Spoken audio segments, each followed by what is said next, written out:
On est dans une situation qui est hors du commun.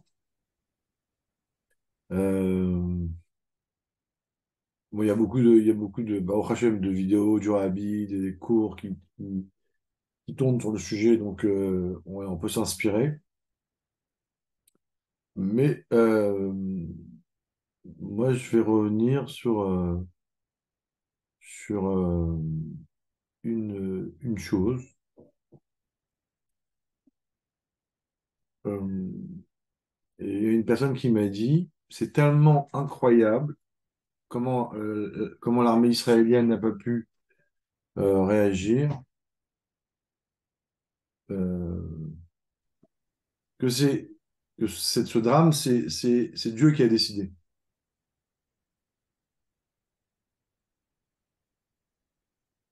Donc c'est vrai que c'est quelque chose de très dur, c'est comme une claque de la part de Dieu, mais ça reste la volonté de Dieu. Et, et bien évidemment qu'on ne peut pas comprendre. Et je lui ai dit, je lui ai dit, c'est marrant, ça me fait penser à à, comment dire, un échange entre le rabbi et je sais plus qui, je crois que c'était Elie Wiesel, je crois. Il avait dit, mais comment après la Shoah on peut croire en Dieu? Le rabbi avait répondu, comment après la Shoah on peut ne pas croire en Dieu? Et en fait, il expliquait le, que 6 millions de morts dans telle atrocité, dans un tel laps de temps, et que les nations laissent faire, c'est forcément la main de Dieu.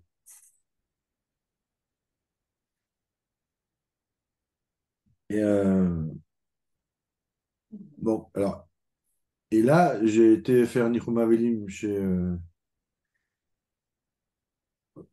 quelqu'un. Il m'a raconté une histoire terrible d'un très grand rave, un rave de Hongrie, un rave de Hongrie, il y a un livre qui a été traduit, qui a été écrit, qui a été même traduit en français. Ce rave-là, il avait réussi à négocier pour une grosse somme d'argent le sauvetage d'1 million de juifs de Hongrie.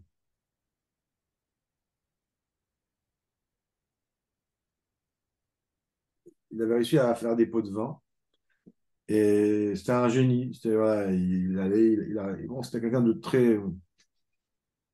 Et à la fin, a priori, ce sont des juifs, certains juifs, qui ont bloqué en fait cette négociation, qui ont mis des bâtons dans les roues, et à la fin, tout ce qu'il a fait, ça a capoté, et il y a eu 1 million de juifs qui sont morts.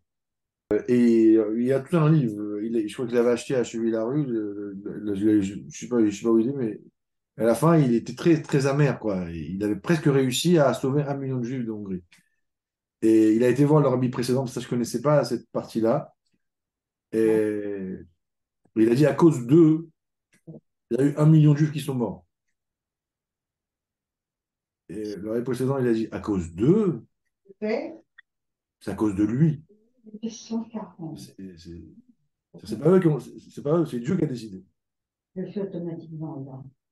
Euh, c'est lui qui a dit. Donc, nous, on croit que Dieu, le Ratzon Hashem, c'est qu'il y a eu 6 millions de morts. Alors, on va dire, mais comment, pourquoi, etc. C'est la réponse de Dieu à Moshe Rabbeinu ou de Dieu aux anges, qui a une dimension dans la vie, quand il y a des choses qu'on peut comprendre, des choses qu'on peut ressentir, et des choses qui sont de l'inconscient, du niveau de Tat Moda de Dieu, de Sovev, ou ce que vous voulez, du Ratson, bon, il y a plein de noms qu'on peut donner, que ça, c'est là, ça fait très mal, c'est horrible, mais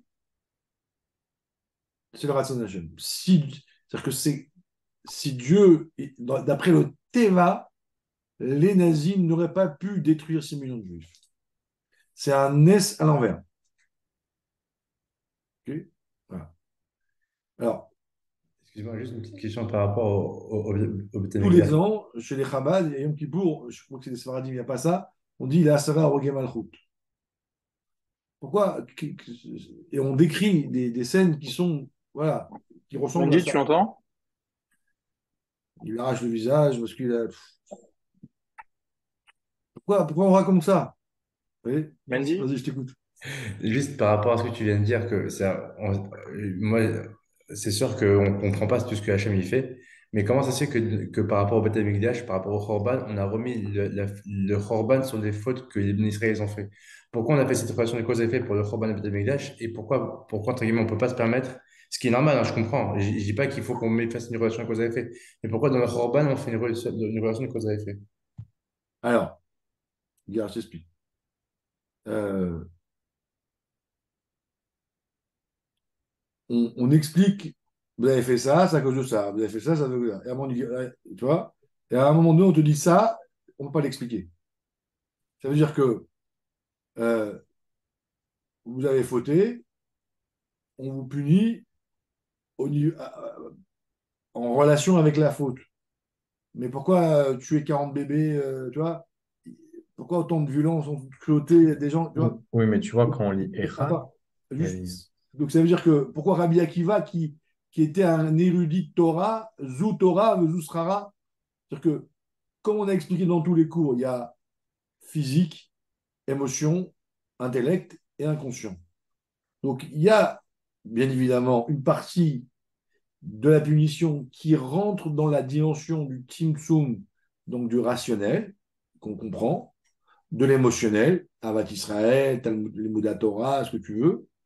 Et tout d'un coup, il y a un niveau d'horreur, tu vois. On te dit, mais là, ça marche plus, tu vois. Et on te dit, là, tu comprends pas. On n'a pas dit qu'on comprend rien, tu vois. On peut dire, voilà, il y a eu un problème d'Avat Israël. Bon, Dieu, il a puni. Mais pourquoi autant, tu vois, bon, tu vois, le cerveau, à un moment donné, il bloque là. Dès que le cerveau il bloque, c'est Ratson Hashem. Ouais, mais au Khorban, comme ce qu'il dit David, quand on dit Echa, enfin, je sais pas si c'est autant ou pas, mais c'est horrible. Pourquoi? Oui, Je mais ne dis pas que je cherche pas à faire une relation de cause à il y effet. a un niveau, il y a un niveau de, comment dire, Rabbi Akiva, c'était à l'époque du deuxième temple, à la fin, quoi. Hein. Après, c'est la suite. Dieu, il a pas dit aux anges, il a fait ça et ça. Il a dit, ça, c'est le niveau de Ratson.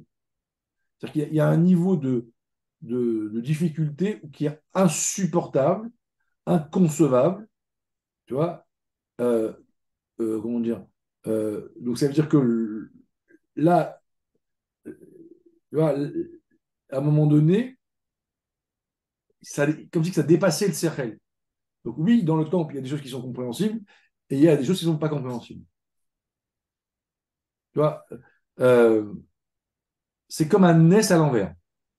En plus, vraiment, j'ai l'impression que c'est tout le temps, ce problème, c'est tout le temps un problème de juifs.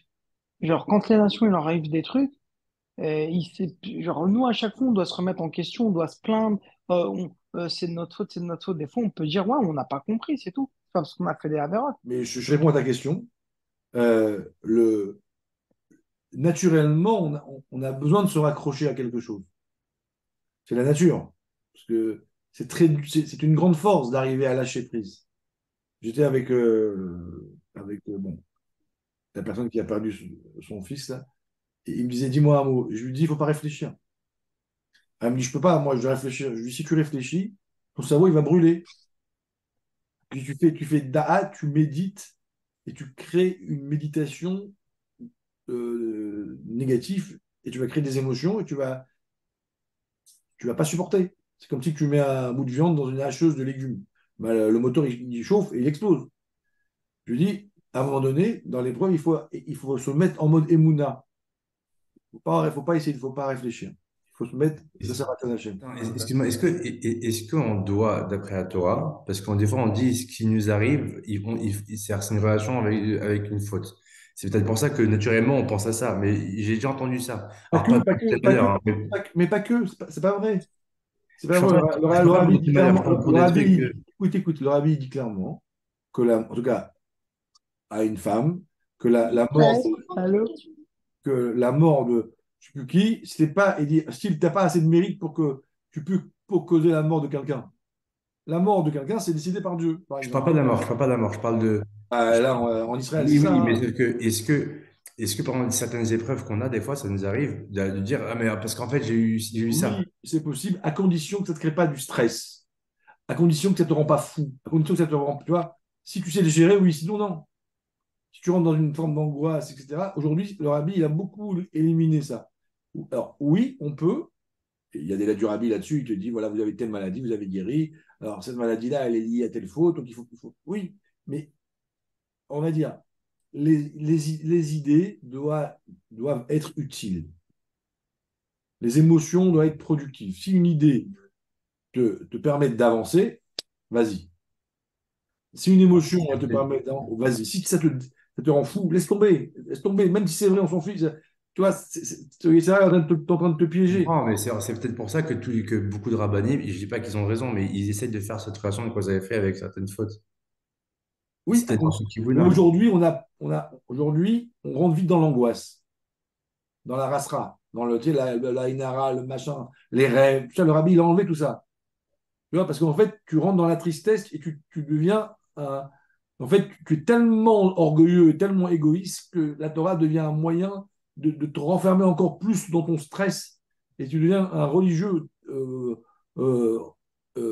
fermé, malheureux, qui apporte de tout. Et quoi, c'est pas de jeu, quoi, c'est pas la simcha. Mais enfin, je vois pas, je comprends Ah ce que tu bah, dis. tu fais ça, t'as ça, tu fais ça, t'as ça. Tu vois, alors, t'es en mode tout le temps, en mode, tu vois, Ouais, tu es constamment, tu as peur de tout et tu crées, en fait, tu penses qu'à toi tout le temps à la fin. ouais, ah, ok. Regarde, ben, c'est pas vraiment le sujet, donc je vais avancer. Ok, bah, ouais, vas-y, bah, merci Mais là. juste, je vais dire une chose. Une pensée doit être productive, elle doit créer une énergie positive. Pas trouvé, hein? Tu Non. vois? Une pensée. Quand- Comment tu sais que si ta pensée elle est du bien ou du mal? Comment tu sais? Comment tu sais que c'est la volonté de Dieu ou pas? Si ça t'amène de la simra. Voilà. Si ça t'amène de l'énergie pour avancer plus, pour faire plus de mitzvot, pour prier plus. Si une pensée, elle te crée l'effet inverse, et tu t'es fait piéger par ton médecin. Voilà. Voilà. Comme un comptable, un expert comptable. J'amène un expert comptable. S'il y a une virgule qui n'est pas Amen. juste, tout est zéro. Je dis, mais comment? Travailler 20 heures, 100 heures. L'autre, il a travaillé 10 minutes. Il a, il a raison. Et cette virgule-là qui te manque, c'est ta simcha. Voilà. Si tu n'as pas la simcha, tout est faux. Ok. Et pour finir, j'ai eu une discussion avec quelqu'un. Mais c'est pas contradictoire, mais excuse-moi, mais c'est pas contradictoire. Ok, Tu c'est pas as grave. raison. C'est pas grave. Juste avance un peu. Non, mais on peut être d'accord ou pas. On peut être Non, d'accord. ça, je comprends ce que tu dis, mais je vois pas la contradiction, mais parce que Ah, alors, tout va bien. Pourquoi je me défends? Alors, je suis. non, j'essaie de comprendre ce que tu dis. J'essaie de calquer par On rapport. avance un peu. Vas-y, vas-y, vas-y. J'ai discuté avec quelqu'un. Il m'a dit, moi, je vais faire mon Alia à Los Angeles. Après ce qui s'est passé. Alia. Alia au Yerida. Il me dit là-bas, au moins, il y a une ambiance sympathique, c'est rassuré, c'est rassurant, mes enfants. Alors, je lui dis, mais au bout d'un moment, je lui dis, donc, en fait, tu es en train de t'enterrer vivant. Je dis, pourquoi? Je dis, parce qu'en fait, tu es en train de planquer dans l'autre bout du monde pour juste tu penses à être à te protéger. À la place je lui dis, mais à la place de te protéger, tu devrais te dire, où est-ce que je vais être utile? Je veux dire, tu peux pas déjà t'enterrer, te dire là-bas, je suis tranquille, je suis rassuré, mais à quoi tu sers? Je veux dire, un homme, tu peux aller où tu veux, c'est pas grave, mais ce qui doit te motiver, c'est pas comment te protéger, te conserver, être productif. Et je dis, tu dois être dans l'endroit où tu es productif, même si a priori, tu es un peu plus en danger, parce que c'est ça le but de l'homme. On a eu un long débat là-dessus. Bon, vous connaissez la chita du Ravi sur ça. Ceux qui me font le Ralia, et qui sont des gens communautaire, le rabbi, il était très, très fâché, très vexé. Voilà. Alors, et je lui ai dit, il me dit, bon, bah, il ne comprenait pas pourquoi c'était important pour moi. Ben, je lui ai expliqué. Je lui ai dit, si ta kavana, c'est de penser comment te conserver, donc en fait, toute ta vie, elle est imprégnée, tout ce que tu fais du matin au soir, elle est construite sur cette base, comment me conserver. Donc en fait, tu es un égoïste constant. Donc tout ce que tu fais, c'est faux. Il y a un parfum de sapin. Vous savez, le sapin, quand on dit l'expression, c'est le cercueil. Ça sent le sapin. Tonton. Par contre, si toi, tu te dis, je vais au Maroc, en Tunisie, je ne sais pas où, vous voyez, parce que Dieu il m'a demandé d'aller là-bas et pour être productif, et ben, en réalité, dans tout ce que je fais, je suis en mode bonheur, mashpia, messirut nefesh, vous voyez. Donc tout va briller. Je ne sais pas juste ta question sur ce point-là, c'est ce qu'il y a au fond de toi, à la base de ta vie. Et un homme, la base de sa vie, ça doit être quoi? Ça doit être où est-ce que je suis producteur? Pas où est-ce que le rabbi, quand il envoyait des shluchim au bout du monde qui avait 20 ans, et qui n'avait pas de mikvé, pas d'école juive, on doit se dire tout ce que je pense, tout ce que je sens, à quoi ça sert. Voilà. Et quand si vous êtes capable d'analyser ça, vous pouvez faire le choix, le bon choix, et à un moment donné, il y a un arbre qui sort. Voilà. Alors, et le rabbi, il a changé toutes les chitotes, les rêves à la poubelle, les jeunes à la poubelle. Vous voyez, comment dire, manger avant la. Le rabbi, il a tout changé. C'est même des fois contre la halakha a priori. Mais non, c'est pas contre la halakha, c'est adapté. Le tzaddik, il y a Shuvim Panim la Torah.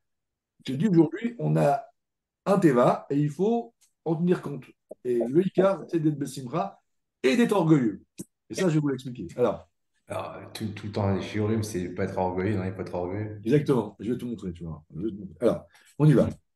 Alors, Attends, il y a dans le Birkat Amazon, sachez qu'on a été éduqué par des rabbinim français qui n'ont pas intégré réellement la chita du rabbi. Mais en Israël, et la vraie chita du rabbi, c'est qu'il faut être orgueilleux. L'humilité, c'est très important, mais il faut bien la doser pour ne pas que ça devienne une destruction. C'est pas d'être orgueilleux. C'est que, je vous raconte une histoire. Après, je rentre dans mon sujet. On l'a déjà fait. Il y avait un grand chassid, un génie qui était, voilà, qui un jour on lui a dit, c'est quoi ton défaut? Il a dit, j'ai pas été assez conscient de mes qualités. Voilà. Parce que, en réalité, quand on est conscient de ses qualités, d'accord, de dire je parle bien, je chante bien, je suis intelligent. C'est essentiel de le savoir. Ouais, comprenez, faut crier là-dessus. C'est important de dire je suis doué dans mes shiurim. c'est pas de l'orgueil, ça. C'est quoi ça alors? Vas-y. Voilà, alors, on est d'accord. Voilà. Je suis quelqu'un qui est. J'ai un beau visage et quand je fais un shiur, eh ben, les gens ils sont impressionnés de mon visage et ça aide les gens à faire tchouva. Voilà. Pourquoi? Vous voyez? On peut pas dire ah, je suis moche. Ben, rien dire. Après, ah, c'est quoi l'humilité? Ok, c'est une question. On doit connaître ses qualités, c'est important de se le dire tous les matins. Pourquoi? Parce que si je ne suis pas conscient de mes qualités, en fait, je suis plus productif. À la fin, tu te dis, bah, je suis rien, donc je reste chez moi à la maison, soi-disant en train de faire Ritat, je regarde Netflix. Mais pourquoi vous croyez comment on arrive à. Quand quelqu'un, n'importe qui ici, on lui dit, ah, tu dois donner un cours de Torah à Kev Adam, à 100 km. Tu vois, tu prends la voiture, tu vas rouler pendant 1 heure à 1 heure autour, tu vas préparer ton. Parce que tu es important. Donc en vérité, si vous voulez, l'orgueil me rend très bon. Moi, dès que quelqu'un, on lui dit tu veux faire un cours, le gars, il donne sa vie. Il est au bout de Paris, il se met sa cravate, il prépare des heures, il écrit et tout. Et si tu arrives, ben, on veut que moi, je donne un chiot. Par contre, on te demande de. Ah, mais tu peux descendre la poubelle. Ah là là, tu te rends compte de ce que j'ai à faire. Ah là là. Voilà, ça finit en bagarre. Parce qu'en fait, on n'a pas tué ton orgueil. Donc soyez orgueilleux. Soyez orgueilleux, vraiment. Ayez conscience de vos qualités. Parce qu'en vérité, c'est ce qui vous engage. C'est ce qui fait que vous allez réussir dans la vie, dans tout. C'est Et quand en- vous êtes Et bien comment on orgueilleux, fait? Comment on hein, fait ça, Mendy? Comment on fait ça? ça va être le Tu cours dis à ta femme que quand elle te ça va être demande le de cours sortir la d'aujourd'hui. poubelle, elle te fait: Hein, Ouah, est-ce que tu sors super bien les poubelles? Tu peux descendre exactement. celle-là. Tu les sors avec une classe, une dignité. Waouh, on dirait que tu danses. Tu fais tout couler partout.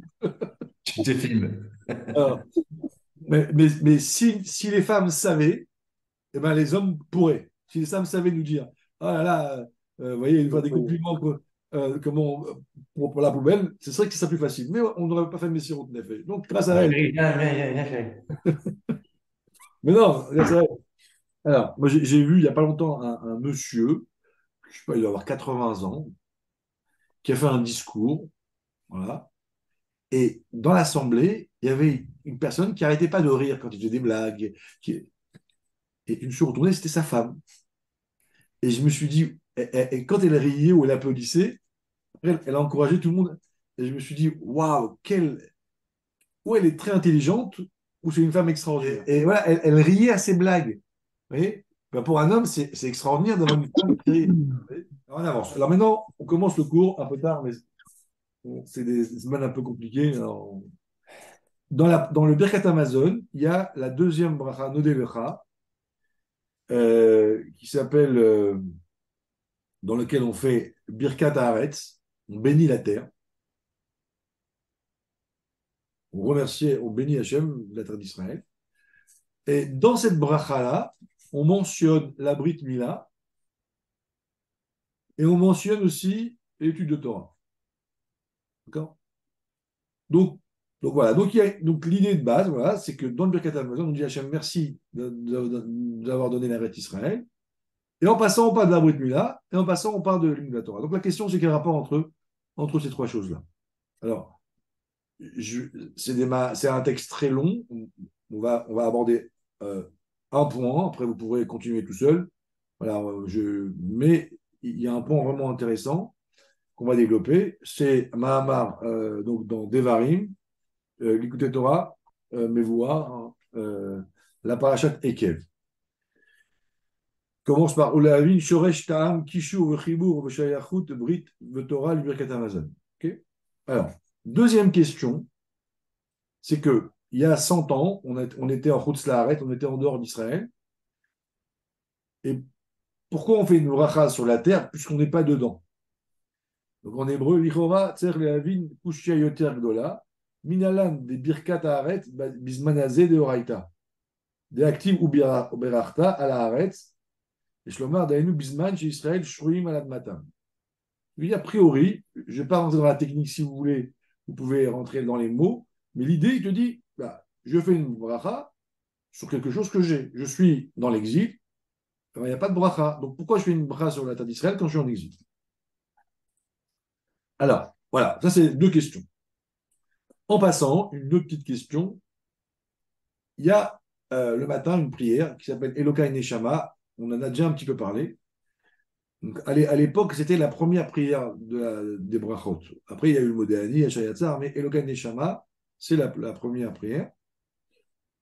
Donc, elle est censée être un poids lourd, puisqu'on démarre avec ça.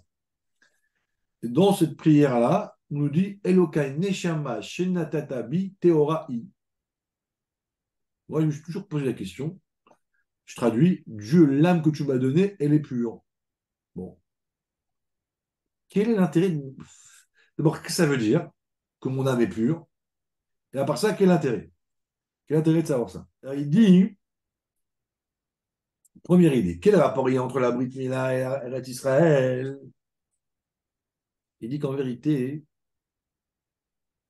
c'est par le strout de la Mila qu'on peut avoir la terre d'Israël. S'il n'y a pas la Brit Mila, il y a pas de on ne peut pas rentrer en Israël. Et le lien est tellement fort qu'il dit à un moment donné, comme le temps a passé, donc je vais être un peu raccourci, c'est que quand on est en exil et qu'on n'est plus en Israël, à la limite, presque ça se demander pourquoi je dois faire la Brit Mila. La Brit Mila, c'est la clé d'Israël. Il n'y a plus d'Israël, il n'y a plus de Brit Mila. Il y a pas Yahushua qui a circoncis tout le peuple avant de rentrer aussi? Oui, il y a eu. il y a eu en Égypte, au Mont Sinaï, et Yoshua peut-être aussi, je ne sais plus. Peut-être. Le monde des Je te prépuces. dirai si je trouve. Le monde des prépuces. Hein? Le monde des prépuces. Là où ils sont Ah sortis. oui, oui, oui. Oui. Alors, regardez, il dit.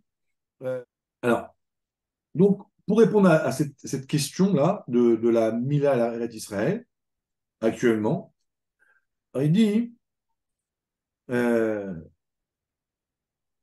ah oui, attendez, juste, c'est intéressant, il dit, regardez. Il dit, oh, d'arrêt Israël, les manim bebrito chez l'Abraham Avinu, vem beretz acheret, varet nitna bidezarim, vaïfo aftachato itbarach lech ulzaracha, acharicha, l'achozat olam. Il dit, nous, la Brit Mila, on l'a maintenu. On a toujours fait la Brit Mila. C'est la seule mitzvah où jamais le Ham Israël il a arrêté. Et pourtant, la terre a été donnée à quelqu'un d'autre. Et le verset, il te dit, quand tu seras circoncis, tu auras la terre. Comme si c'est un lien automatique. Brit Mila, Eret Israël. Alors, mais Dieu, il n'a pas tenu sa promesse. Vous voyez, je vous dis ça pour vous montrer à quel point le lien entre circoncision et Israël, c'est lié. Alors, la réponse, c'est que maintenant, on va essayer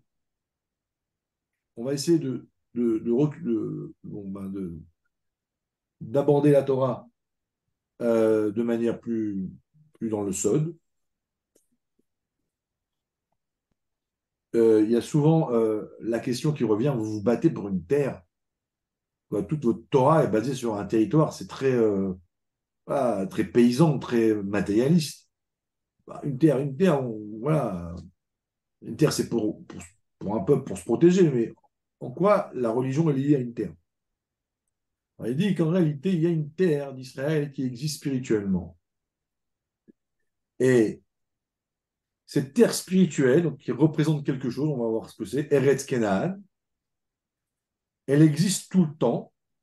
Et à partir du moment où Dieu a donné à Avraham Avinu la terre d'Israël, Eretz Kenaan, spirituellement, on l'a toujours gardé. C'est comme un territoire euh, abstrait, comme aujourd'hui il y a les mondes virtuels où on rentre là avec, on a je sais pas, des êtres, des photocopies de nos êtres là-bas, comment ça s'appelle, Les avatars.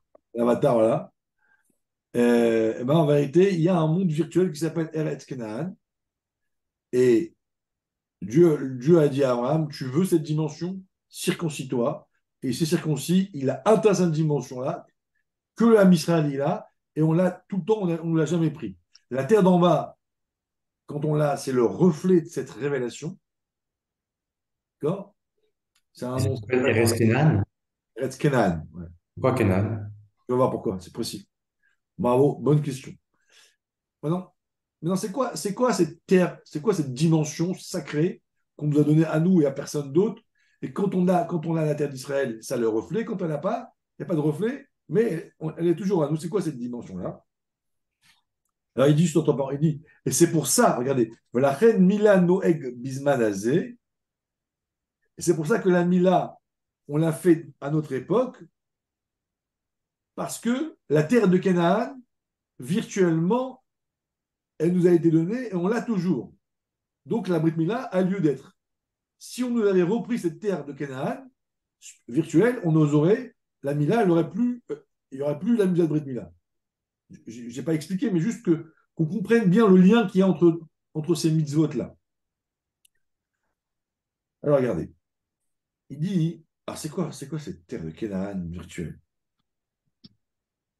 Alors, je vais juste, on va l'aborder simplement, mais sachez que si vous prenez le temps, vous regardez, que vous réfléchissez, je pense il y a, il y a des vraies bases de chassidoute et aussi du sens profond de judaïsme. Là, ici, il y a des vrais des couloirs, des autoroutes. Il dit Kénaan, le mot Kénaan, Kénaan, ça vient du mot, ça a deux sens. Dans la Achna, racine des mots. Hein? Achna, Achna, Achna, c'est ça que tu as oui, dit? Achna. Soumission, bravo, je ne t'entends pas très bien. Soumission, La shvelut, la soumission, le mot achnaa, du mot kenaan, bitoul, et ça vient du deuxième mot, c'est quoi? Rana, non, la note. Misra, Misra, le vendeur. vendeur, commerçant. Quand il y a même un pasouk, on voit que le mot kenaan, ça veut dire commerçant. Donc le terme qui définit la terre d'Israël à l'époque, dans l'étymologie, je ne sais pas si c'est ça veut dire soumission, ça veut dire vendeur. Comme on sait que les mots de la Torah décèlent les secrets en fait de la création, donc là on va essayer de comprendre c'est quoi cette terre qui renferme en fait une dimension sacrée Du business. et qui a été donnée au Ham Israël. C'est effectivement qui nous permet d'être aussi des bons businessmen, mais ça c'est une dérive lointaine. Là on oublie le business. Alors il dit, écoutez bien, il dit comment un commerçant, c'est quoi le rôle d'un commerçant? Un commerçant, c'est quelqu'un qui va qui va euh, vendre quelque chose ou acheter quelque chose. Mais si on va un peu plus loin, c'est qu'il permet à un objet de changer de propriété. D'accord? C'est-à-dire que j'ai un lingot d'or, et là, le lingot d'or, il devient à toi. Il passe de ma propriété à la tienne. Et pour qu'un objet change de propriété, il y a deux manières. Soit par un kinyan, soit je lève le lingot d'or. Donc le fait de le lever, même si je ne t'ai pas payé, il est à moi, je te dois l'argent. À la seconde où je l'ai levé, il est à moi. C'est-à-dire que si le lingot d'or, il valait 1000 euros à 5 heures, et que moi je l'ai levé, et à 5 heures une, il vaut 2000 euros, il y a une espèce de crise mondiale, l'or elle prend 100%. Le gars il va me dire, ah, rends-moi mon lingot, je ne vais plus te le vendre. Ah, je l'ai pris, ah, mais tu ne vas pas payer. C'est pas grave. À la seconde où j'ai levé, il change de propriété. Deuxième manière d'acheter un lingot d'or, je te paye. Je te dis, tiens, voilà, les 1000 euros. D'accord? Même si le lingot d'or, il est chez toi, à la seconde où tu as pris l'argent, le lingot change de propriété parce que je te donnais l'argent. Donc, si l'or, elle a baissé, eh bien, ton d'or, c'est fini. C'est à toi. Tu m'as donné l'argent. Il y a deux manières de procéder à un changement de propriété. Et il continue, il dit, le car inactive connaît la colle. Pareil, c'est marqué, Dieu, il acquiert tout. Pourquoi Dieu, il acquiert tout? Comment on peut dire connaît à colle? Il dit, ben, en réalité, le fait de dire que Dieu acquiert les choses, c'est parce qu'il y a deux propriétés. Il y a Roshut Arabim et il y a le Roshut Ayachid. Il y a le domaine public, dans la rue, c'est le domaine public, mais dans la symbolique, le domaine public, ça veut dire qu'il y a beaucoup de patrons. C'est public. C'est Rabim. C'est le monde du mal, entre guillemets, le monde de l'ego, de l'orgueil, où j'affirme ma personnalité. Et le domaine privé, en hébreu, c'est Reshut Hayachid, le domaine du un, de Dieu. Donc Dieu a créé un monde où il y a deux dimensions. Hein. Toujours on est dans l'essence de Dieu, tout est Dieu. Mais dès que Dieu a créé le monde, il y a deux dimensions. Et Dieu a fait l'homme, que l'homme,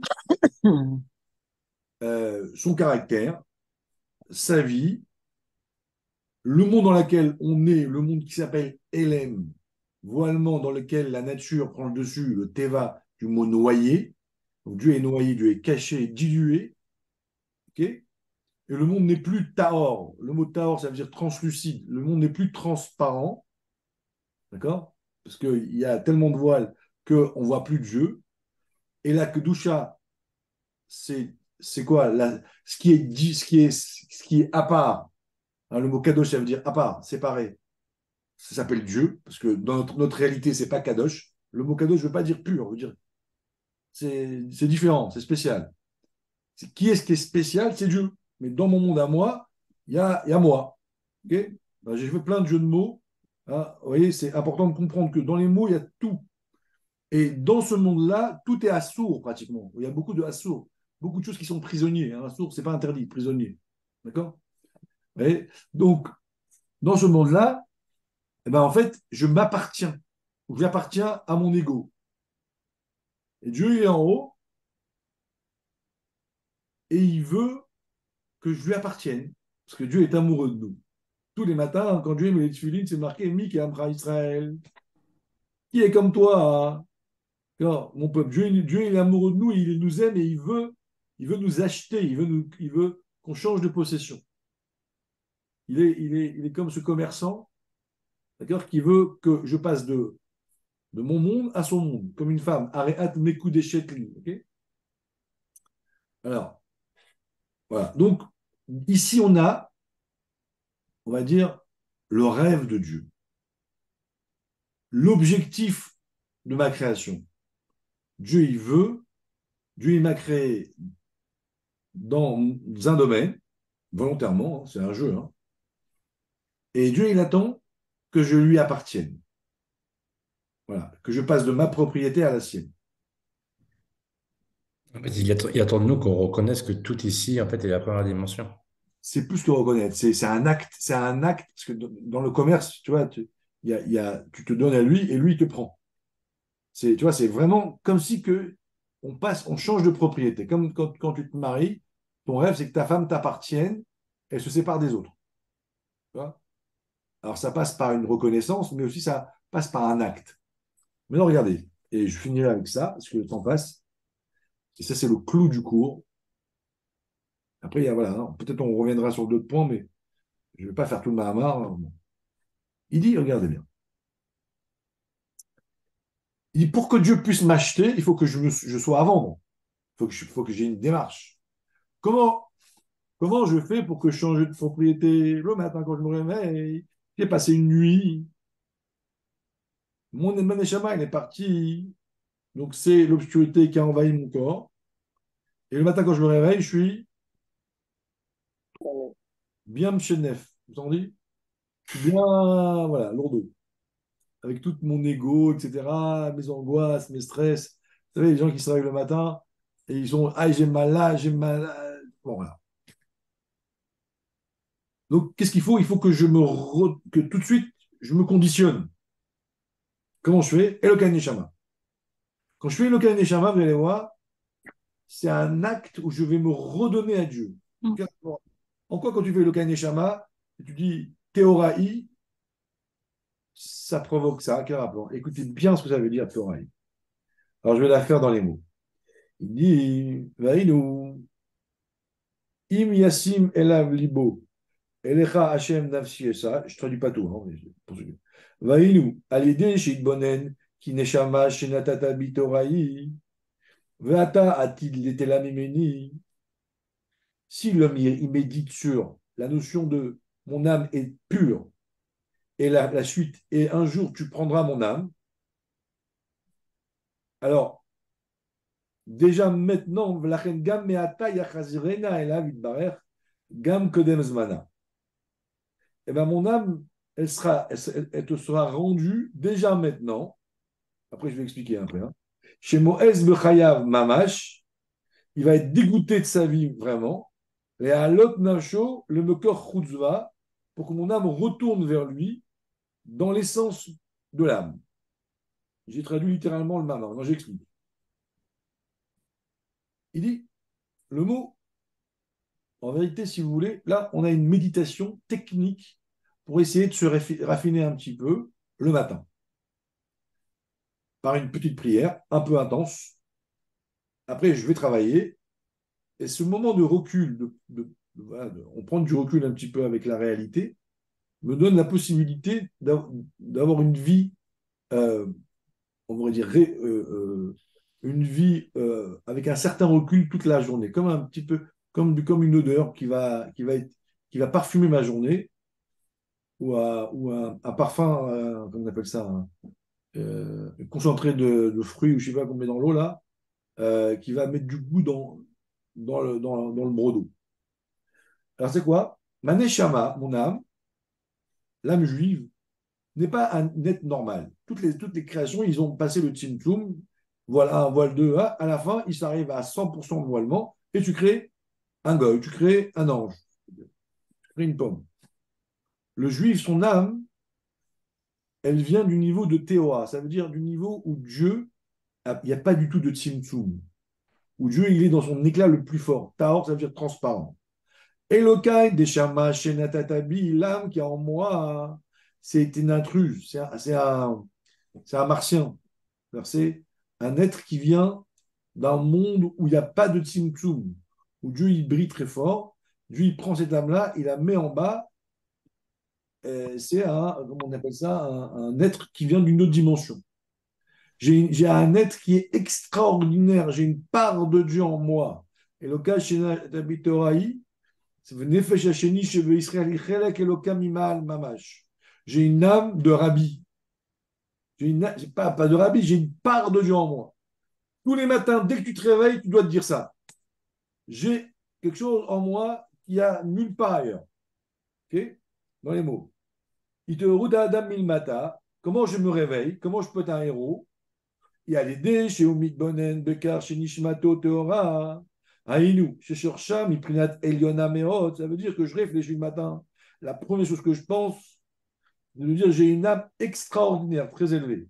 Le Malam Mishoresh Kola Olamot, au-dessus de tous les mondes. Elokai Neshama, Teoraï. L'ifne ou le malam yata berata, c'est au-dessus de la création, au-dessus de Yetzira, au-dessus de tout. Et en plus, vata ati et un jour tu vas la reprendre cette âme. Qu'est-ce qui se passe quand l'âme elle remonte là-bas? Elle redevient une âme, et quand une âme elle sort du corps, elle kiffe là-haut. Je ne sais pas si vous avez lu les livres sur ceux qui meurent et qui reviennent. Ils disent, mais c'était un kiff là-haut. Et ils ne sont pas contents de revenir. Ils sont bien là-haut, d'accord? La Neshama là-haut, mon âme réellement, telle qu'elle est sans mon corps, son kiff, c'est la spiritualité. Quelle pizza, quel restaurant, quelle voiture, quelle maison, quel bitcoin, on s'en fiche. Vous savez. Regarde en bas, il dit quelle tristesse, j'ai pu passer mon temps à perdre mon temps sur des ch'touillottes. Vazai, ena oseket bunyan yagu vaolamot anifradim. Donc, il y a d'où je viens et il y a où je vais. Et dès que je me réveille, je dois penser à ça. J'ai une âme extraordinaire qui vient d'un niveau extraordinaire et qui va aller à un niveau extraordinaire.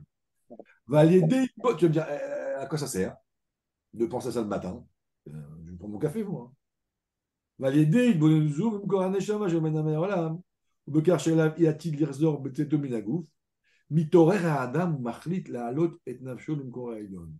À un moment donné, si vous faites si de manière systématique, vous méditez à ça, et ben ça va vous donner envie, déjà maintenant, d'être un peu comme ça. Ok. Mais ça, C'est fait pour ça. mais ça donne pas envie de Ça fait travailler de dans ce quoi? monde-là. Qu'est-ce qui se passe aujourd'hui dans le monde entier? C'est exactement ça. Les Arabes, ils ont fait faire Eloka et Neshama à tout peuple juif. Aujourd'hui, les... Mais à rester les- sur Terre, à être content sur Oui, Terre. oui. Mais là, ce que tu es en train de dire, c'est que je Non, suis non, j'ai non, d'un tu roi d'Afrique réveilles, et je vais à mon roi. tu réveilles ton âme divine, tu l'éveilles. Et donc, quand tu l'éveilles, c'est elle qui est la patronne. Aujourd'hui, je ne sais pas si tu écoutes les gens qui ils te disent, mais non, on est prêt à mourir pour Dieu. On est prêt à aller à... Tous les vieux, ils ont pris leur arme, ils sont partis se battre. En fait, les Arabes, ils ont réveillé notre Elek Eloka. C'est-à-dire qu'à la place de faire Eloka Neshama, vous prenez une émission d'un soldat qui est parti, qui s'est battu comme un héros, ça fait le même effet que le Neshama. Ce que vous ressentez aujourd'hui, quoi. Ce que je vois dans le monde entier, ce sursaut des gens pas religieux qui ont cachérisé leur cuisine, qui ont fait ça, qui ont fait qui mettaient de filines et les soldats, ça fait des frissons. C'est le Neshama. Seulement nous, pour arriver à avoir un petit goût de ce qu'ils ont fait là-bas, il faut tous les matins méditer. Mais aujourd'hui, le peuple entier est en état de Messirut Nefesh. C'est-à-dire que les gens, ils vont en base, ils donnent il y a une espèce d'unité et une sensation, un désir de donner. Voilà, moi, j'ai plein de copains qui ont des très gros, de l'argent. Ils veulent tout aller en Israël. Tous. Pourtant, ils ont un yacht, tout ça. Et ils m'appellent, je vais aller en Israël. Pourquoi faire?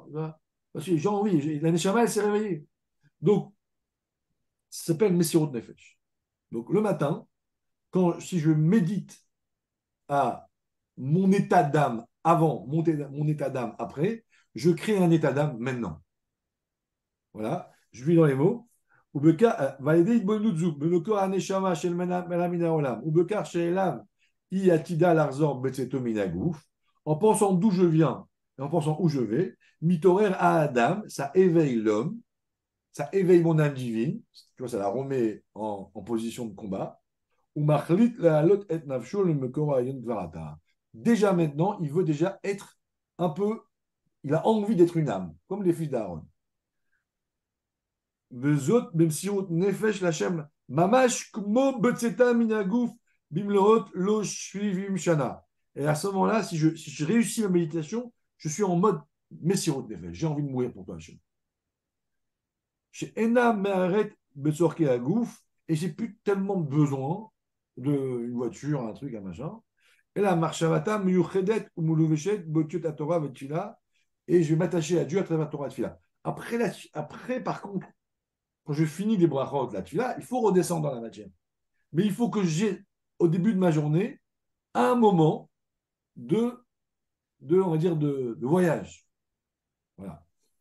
Et, C'est étrange que ce soit le premier moment, en fait. C'est le ah oui, premier moment de la ah Torah. oui, C'est-à-dire que tu as c'est raison. pas la Mida. C'est-à-dire que c'est à ce moment-là, c'est étrange. Alors, tu as raison. La Hamida, Tu veux pas descendre à la limite. parce que la Hamida, tu reviens à ce niveau-là par la réflexion, après avoir médité. Mais là, on commence, il y a le moyen de Oda. Au début, on dit, on accepte l'idée, et ensuite, on éveille les émotions, on éveille l'intellect, et ensuite on recommence. Tu vois, c'est comme au début, tu apprends les maths parce que, de manière bête, et après tu recommences dans les classes d'après, et tu comprends toutes les choses. Alors, juste, comme il est tard, je vais arrêter, mais Eretz Israël, ça représente ce niveau-là. Le lien de Eretz Israël spirituellement, ça représente la capacité à mourir pour Dieu, à ressentir Voilà. à être désintéressé. Eretz Israël, c'est Ratson, Eretz, la sorte Ratson Kona. Quand Dieu dit à Abraham, Lech Lecha, là, j'ai pas beaucoup de temps, mais je vous donne l'information. Donc, quand Dieu dit Lech Lecha, quitte ta terre pour aller vers la terre que je te montrerai, c'est quitte ta volonté pour aller vers ma volonté. Donc la terre d'Israël représente l'état de Messirut Nefesh d'un juif qui est contraire à la nature de l'homme, parce que l'homme, le goy, il n'a pas le droit de faire Messirut Nefesh. Le goy, il doit servir Dieu par intérêt, pour protéger ses intérêts, parce qu'il a été créé par Dieu, donc c'est un être à part, donc son but est d'exister. Nous, on était comme ça avant, mais à partir du moment où on passe en tant que juif, on devient les fils de Dieu, et un fils est comme le pied du Père, et donc on devient comme une part de Dieu, donc on devient comme une création, mais le créateur qui devient une création. On n'est pas réellement une création, on redevient une part de Dieu. Comme un père, il aime son fils comme lui-même. Donc, quand un père il travaille, il ne calcule pas. Quand il donne à son fils, c'est comme s'il donnait à lui-même. La seule différence qu'il y a entre un père et Dieu, c'est que l'enfant, comme il est séparé du père, il doit tout donner à son père sauf la vie.